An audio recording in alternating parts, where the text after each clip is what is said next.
주의 은혜와 축복이 우리 모든 성도들과 늘 함께하기를 주님의 이름으로 소망하며 축원합니다. 어떤 분이 그러더라고요. 요즘의 세상은 걱정거리가 참 많은 세상이라고. 여러분들도 아마 걱정거리들이 있을 거라고 생각이 들고요. 모든 사람이 없는 사람이 없을 거라고 생각이 됩니다. 램프 증후군이라는 말이 있습니다. 알라딘과 요술 램프에 나오는 그 소원을 들어주는 그 램프입니다. 아시다시피 문지르면 요정 지니가 나타나서 주인님 필요한 것이 무엇입니까? 라고 물으면 그 요정 지니가 다 들어주는 그런 램프의 요정 말하는 거지요. 근데 반대로 램프 증후군이라고 하는 것은 소원을 빌 만큼 많은 걱정들을 안고 살아가는 사람들이라는 얘기가 되겠지요. 근데 참 아이러니하게도요, 이런 걱정에 대해서 어느 심리학자 젤렌스키는 사람들이 하는 모든 걱정들 가운데 약 40%는 절대로 현실로 일어나지 않을 걱정들이라고 합니다. 또 걱정의 30%는 이미 일어난 일에 대하여 걱정하고 있다고 합니다. 거기에 22%는 내가 안 해도 될 사소한 걱정거리들을 하고 있다고 그래요. 걱정의 40%는 우리가 아무리 걱정해도 해결되어지지 않을 걱정을 하고 또한 있대요. 나머지 4%는 우리가 걱정한들 바뀔 수 없는 것, 그게 걱정이랍니다. 이렇게 우리는 한 걱정을 하면서 살아가고 있어요. 예수 믿든 안 믿든 그렇게 살아갑니다. 예수 믿는 우리에게도 이런 램프 증후군이 있다고 한다면 이것을 뭐라고 평가해야 될까요? 믿음이 없다거나 걱정거리가 너무 많다거나 그럴 수 있겠지요. 왜냐하면 우리가 걱정함으로 해결될 수 있는 것이 아무것도 없기 때문에 그래요. 따라서 우리가 해야 될 것이 무엇이에요? 걱정이 있을 때에 주 앞에 나와 예배하고 기도하고 맡길 줄 아는 그런 믿음이 필요한 거지요. 하나님이 공급하시는 풍성한 은혜와 믿음으로 이 램프 증후군에서 자유로워지는 우리 모두 되어지기를 주님의 이름으로 소망하며 축원합니다.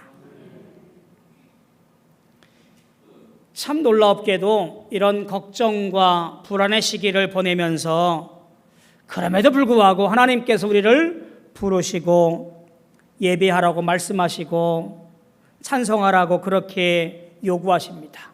사명을 주셔서 사명 감당하라고 우리에게 요구들을 하십니다. 그러니까 믿음이라는 것을 생각해 볼 때에 그 믿음의 중요한 부분이라고 하는 것은 하나님께서 나를 부르셨을 그때에 내 사정과 내 형편의 어떠함이 중요한 것이 아니라 내가 그 부르심에 응답하는 것, 그것이 믿음이라고 말할 수 있는 거예요. 교회에 얼마만큼 다니고 신앙의 연조가 얼마만큼이고 경륜이 얼마큼 되어지고 내가 1년 365일 교회 나오고 헌금 얼마나 하고 봉사 이만큼 하고 그것이 믿음의 척도가 아니라 믿음이라고 하는 것은 나를 부르심에 내 시기와 형편이 아니라 부르셨을 그때에 아멘하고 대답하고 주 앞에 나와 응답하는 것, 그것이 믿음이라고 하는 거예요. 놀라웠게도 성경 이야기 대부분은 이 하나님 부르심에 대하여 긍정적이든 부정적이든 응답하는 인간들의 모습이 다양하게 그려져 있습니다. 창세기부터 요한계시록까지 인간의 부르시는 하나님의 이야기가 여러 곳에서 많이들 등장을 합니다.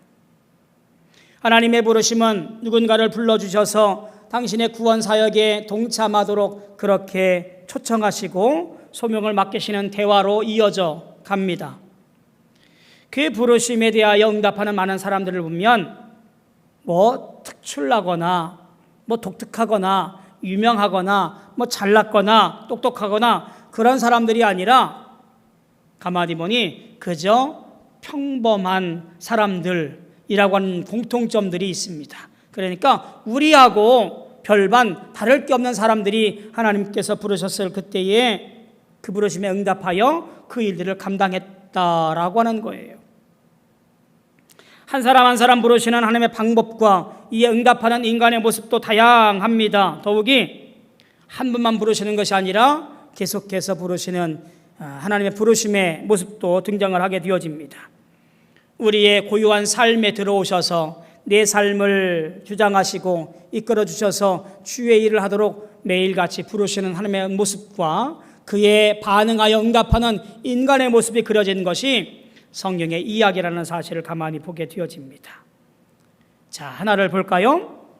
하나님께서 사람을 부르시지요. 저 이집트에서 하나님의 백성들이 이끌어낼 사람으로 모세를 부르시기도 하시고, 또 모든 것이 다 황폐화된 그때에 하나님께서 사람을 부르셔서 구원의 역사를 만들어 가신 그때에 아브라함을 부르셔서 그를 통하여 정든 것을 떠나게 하고 하나님께서 지시하실 땅으로 가게 함으로 인하여서 진정한 하나님 나라 백성 구원을 새롭게 회복하겠다라고 하는 계획 가운데 아브라함을 부르시기도 하시고, 또 죄가 만연하여서 미디안 족속에게 넘겼을 그때에 다시 그들의 부르짖음을 듣고 미디안 족속에게서 구원해낼 사람으로 기드온을 부르시기도 하시고, 니느웨 사람들 앞에 회개를 촉구하라고 요나를 부르셔서 보내기도 하시고, 이스라엘 예언자로 사무엘을 부르시고, 비참한 시기에 이스라엘 백성들을 회개하라고 사사들을 부르시기도 하시고, 참 여러 가지 곳에서 하나님께서 사람들을 부르셔서 그의 응답한 사람들과 더불어서 주의 구원의 일들을 행하시고 있음을 너무나 보게 되어집니다. 그러니까 쓰시고자 하실 때에 부른 사람들과 응답한 사람들이 너무나 다양하게 등장하고 있습니다. 구약만 그런가요? 신약 성경도 마찬가지로 다양하게 등장합니다. 이들이 응답하는 공통된 특징들이 있습니다. 신약 성경에 보니까 예수님께서 누군가에 머물고 그리고 그를 부르시면 한 이름 없는 사람이 역사 가운데 등장을 하게 되어지고 그의 고유한 이름과 얼굴이 나타나게 되어집니다. 또 한 가지 특징은 협력자로 부르실 그때에 그저 그의 모든 삶을 내팽개쳐지는 것이 아니라 예수님께서 그의 삶으로 들어가 함께 행하시고 그를 부르셔요. 세 번째 특징은 그 부르심이 십자가를 지고 가는 고난과 고통에 참여하는 주님의 운명에 참여하는 것을 의미한다라고 하는 것 또한 특징으로 보여집니다. 이러한 특징들의 중요한 사실 한 가지가 있습니다. 즉 구체적인 일상 삶의 상황 안으로 들어가시어 누군가를 불러주실므로 인해서 존재감 없던 사람들이 나타내어서 주님의 일에 함께함으로 말미암아 주체적인 인격체로 살아가고 있다는 사실이 주님의 부르심에 대한 사람의 모습인 것을 보게 되어집니다. 여러분, 이것은 그때에만 있었던 것이 아니라 지금 오늘날 내 삶의 현장에도 동일하게 나타나는 현상임을 우리가 먼저 알고 고백해야 됩니다. 이 말은 무슨 얘기예요? 나도 부름받은 존재라는 사실이에요. 성경에 그럴만하니까 부르셨겠지. 엘리야같이 위대한 사람이기에, 사무엘같이 대단한 사람이기에 그렇게 부름받은 것, 그렇게 치부될 것이 아니라 평범한 사람, 아무것도 아닌 사람, 별 볼 일 없어도 주님께서 부르셔서 사용하시니 그가 놀라운 주님의 일꾼으로 구별되어 하나님의 영광 가운데 살아가게 되었음을 보게 되어지고, 그 결과는 오늘 마찬가지로 오늘 우리에게도 동일하게 역사해 주셔서 내 인생의 전반에 걸쳐서 주님 부르셨고, 그 부르심에 응답하여 내가 예수를 믿고 믿음의 사람으로 살아가고 있으니 이제 우리도 그 사명 감당하여 주 앞에 충성하는 일꾼이 되어져야 된다라고 하는 사실이에요. 그 응답이 믿음입니다. 저는 우리 교회 모든 성도가 믿음의 사람이기를 기도하고 있습니다. 하나님께서 45년 전에 우리 교회를 부르셔서 이곳에 피땀 흘린 신앙의 선조들을 통하여 교회를 세웠습니다. 하우스를 짓고 거적을 깔고 기도하는 사람들을 통하여 교회가 세워져 갔습니다. 원형과 원질과 원색을 회복하자라고 하는 초대교회의 부름에 대한 응답의 일환으로 교회를 세워져 갔습니다. 그리고 오늘까지 45년의 시간들을 보내었습니다. 건물을 우뚝 세운 것이 자랑거리가 아니고요, 우리 사람들의 믿는 사람들의 모습이 많아서 자랑거리가 아니고요, 오늘 우리 교회의 자랑거리는 변함없는 하나님의 놀라운 구원의 계획에 따라 세워진 이 교회의 모습은 주의 부르심에 응답하여 주의 사명에 감당하겠다라고 결단하고 나온 믿음의 사람들이 누구인가라는 것이 우리의 자랑거리가 되어져야 될 줄로 믿습니다. 저는 우리 교회가 그런 교회가 되어지기를 소망하고 기도합니다. 여러분들 한 사람 한 사람이 주의 부르심에 아멘 하고 응답하여 충성하겠습니다 라고 결단하는 우리 모두가 되어지기를 저는 기대하고 소망합니다. 그러하기를 주님의 이름으로 축복합니다. 우리는 주님께서 말씀하실 때에 아멘 하고 응답할 수 있기를 소망합니다. 구약시대의 아모스, 이사야, 아브라함, 이들은 흔적 없이 부르심에 응답한 사람들입니다. 예, 그러하겠습니다. 물론 안 됩니다라고 했던 사람도 있지요. 모세와 같이 아이고 내가 말한다고 한들 그들이 믿겠습니까? 아유 저는 말 못하는 사람입니다. 저는 말이 어둔합니다. 뭐 등등등 이 핑계 저 핑계 되어지기도 하지요. 하나님은 결국 모세를 통하여 대변자를 세우고 일하도록 하게 되어집니다. 복음서에도 보니까 베드로가 나타나지요. 그는 주님 곁에서 3년 동안이나 교육받은 사람이었고요, 수제자라고 그렇게 임명된 사람이기도 합니다. 그런데 그를 가만히 보니까 충성하기도 하고 불충하기도 하는 그런 결정적인 위기의 순간을 겪게 되어지기도 하지요. 그런데 그 결정적 위기 순간에 비록 비겁함에 빠져 있지만 그 시기를 회개함으로 이겨내어서 눈물 흘리는 맑은 양심을 통하여 하나님의 쓰임받는 사람으로 변화되어지고 끝끝내 초대교회의 기초가 되어지고 순교하는 놀라운 역사를 누리게 되어지지요. 실패의 인간이 아니라 믿음으로 승리의 인간이 되었던 것을 보게 되어집니다. 예수님의 사역 또한 가만히 보니까 저 갈릴리 바닷가에서 어부들을 부르잖아요. 시몬과 안드레와 야고보와 요한을 부릅니다. 주님의 부르심은 간결합니다. 나를 따르라. 주님의 부르심에는 나를 따라오면 너희가 성공하고 부자가 되어지고 인기가 많아질 거야, 명성이 대단해질 거야, 그런 것이 없었습니다. 나를 따라오너라. 더 추가하자면 사람 낚는 어부가 되게 하리라.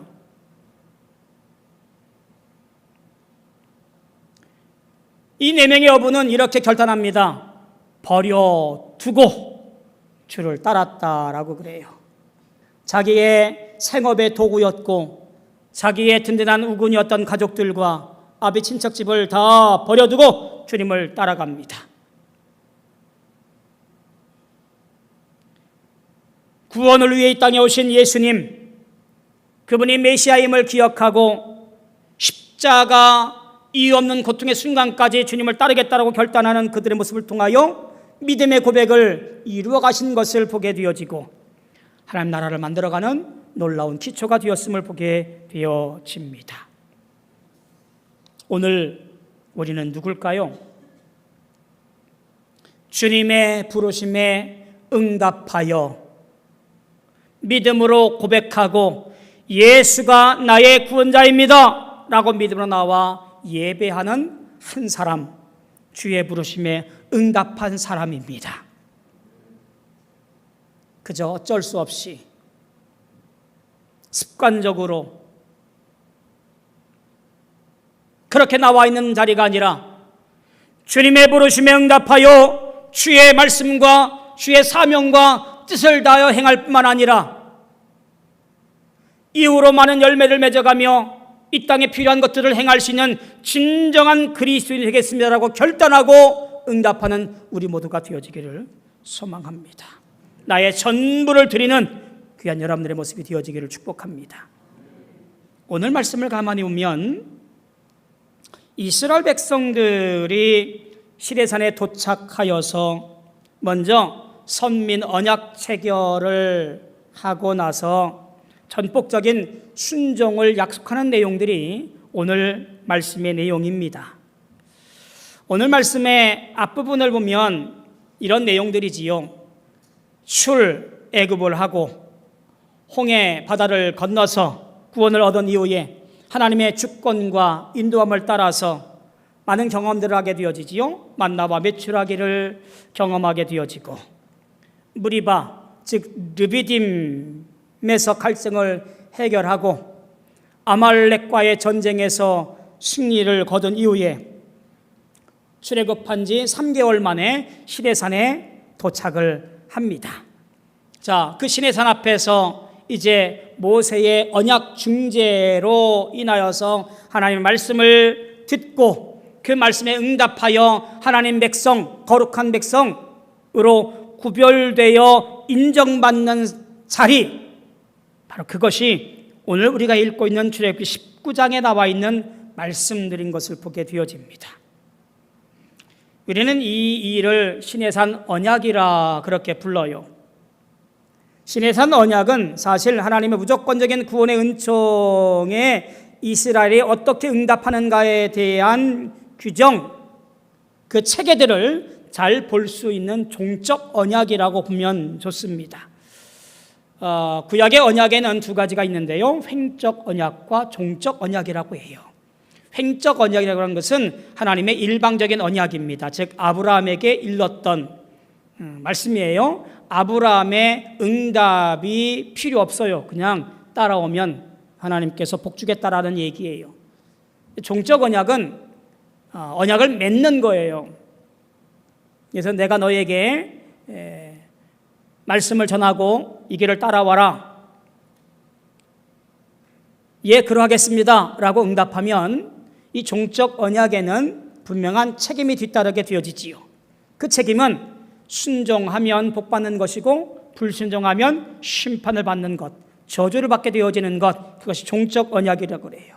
시내산 언약은 그와 같은 종적 언약의 모습으로 나타나게 되어집니다. 이 언약에서 보니까 두 가지 중요한 것들이 등장을 하게 되어지는데, 하나가 뭐냐면 4절을 보니까 이런 겁니다. 내가 애굽 사람에게 어떻게 행하였음과 내가 어떻게 독수리 날개로 너희를 업어 내게로 인도하였음을 너희가 보았느니라. 무슨 얘기지요? 지난 몇 개월 동안 이들을 통하여 이르시기를 하나님께서 하나님의 은혜로 말미암아 그들을 인도하여 내었다라고 하는 사실을 먼저 주지시킵니다. 즉 너희는 나의 전적인 은혜와 돌보심이 없으면 살아갈 수 없는 존재라는 사실을 먼저 말씀하는 거예요. 내가 응답할 때에 내가 먼저 알아야 할 것이 있는데 그것이 무엇인가요? 아하, 나는 내 힘으로 살아갈 수 없는 존재구나라고 하는 거예요. 아무리 뛰어난 것 같고 아무리 지혜로운 것 같고 아무리 잘난 것 같지만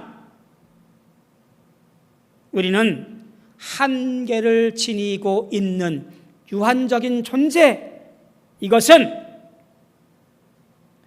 변함없는 사실입니다. 우리 모두가 다 살아보니 내가 할 수 없는 일들이 너무나 많다라고 하는 것을 알아가게 되어져요.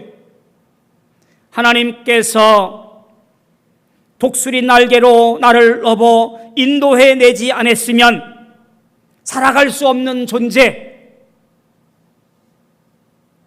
그 광야길, 그 홍해, 저 애굽이란 나라, 하나님의 은혜가 없으면 도저히 헤어나올 수 없다라는 사실을 먼저 인정해야 되지요.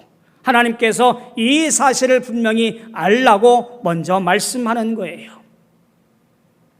두 번째가 뭐지요? 5절 6절을 보니까 너희가 내 말을 잘 듣고 내 언약을 지키면 너희는 내 모든 민족 중에서 내 소유가 되겠고 너희가 내게 비하여 제사장 나라가 되며 거룩한 백성이 되리라. 너는 이 말을 이스라엘 자손에게 전할지니라. 이스라엘 백성들이 앞부분의 말을 인정하고 그리고 응답하라고 요구합니다. 이 응답에 대한 대가가 무엇이냐면 바로 나의 특별한 소유가 될 것이라고 말하는 거예요. 이 특별한 소유가 어떻게 되냐면 바로 대외적으로 다른 열방 나라들과 대하여 제사장 나라가 된다라고 하는 거예요. 으뜸 나라, 표본 나라를 만들겠다라는 얘기예요. 대내적으로는 다른 민족들과 더불어서 거룩한 백성, 구별된 백성들이 되게 하겠다라는 이야기예요. 이 두 가지의 말씀 앞에 바로 이스라엘 백성들이 보일 반응은 무엇입니까? 응답이지요. 그 응답이 어디 나오냐면 8절 전반전에 나오는 이야기입니다. 일제히 응답하이르되 여호와께서 명령하신 대로 다 행하리이다. 아멘. 예, 맞습니다. 우리는 하나님의 은혜가 없었으면 살아갈 수 없는 사람입니다.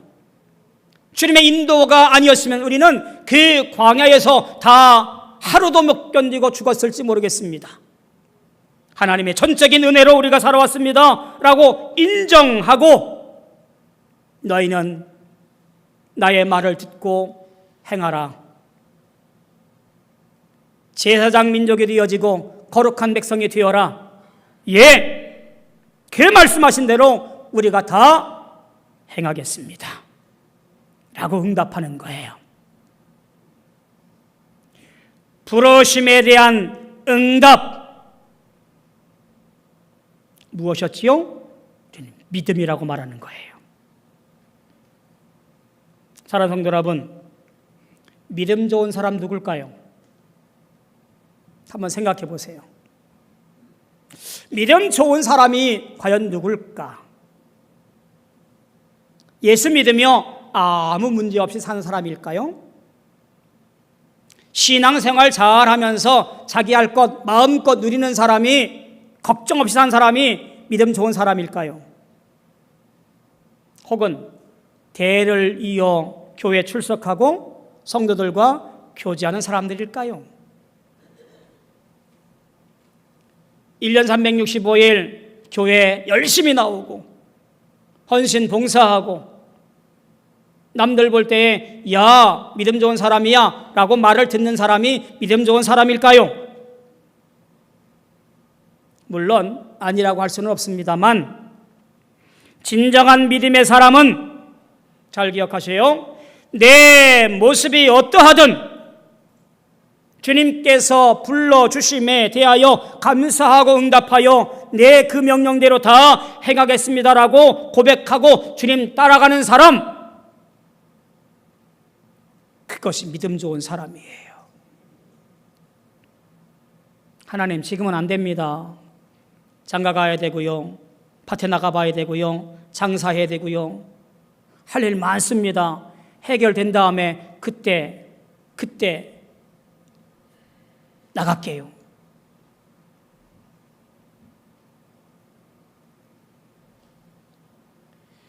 주님 부르심에 이 핑계 저 핑계 되어지며 차일피일 미루면서 신앙의 연조와 경련을 운운하는 것은 믿음이라고 할 수 없어요.